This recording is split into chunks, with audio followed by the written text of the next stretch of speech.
Today we're going to use our 20 volt XR DEWALT angle grinder, 4.5 inch angle grinder, with our Diablo masonry cutting blade. We're going to cut this block right here. I'm going to try to cut it along this edge of the tape. My work area is not perfect. We're in the backyard. I have it clamped down to this piece of cement right here, so it shouldn't move around. You definitely don't want your workpiece moving while you're using an angle grinder. They're super dangerous. I've got my eye protection on, my hearing protection. I'm gonna put my gloves on, and we're gonna start cutting. With our setup here, we won't be able to cut all the way through the block. I'm hoping to score it enough to be able to just break it along that line by dropping on the ground. So we'll see how it goes.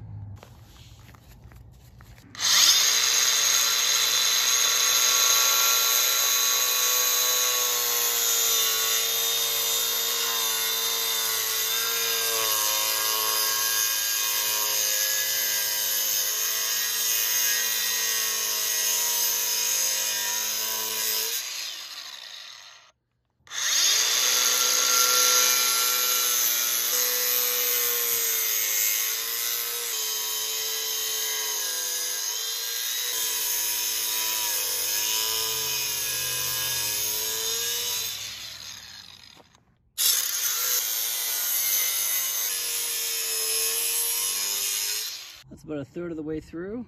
Not too bad. I'm gonna go one more time. Then we're gonna try to break it along that mark.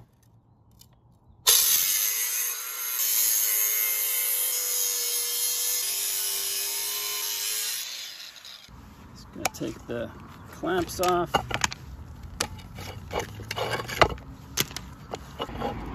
Put it on the edge like that. And hopefully I'm heavy enough where I can just break this off. There we go.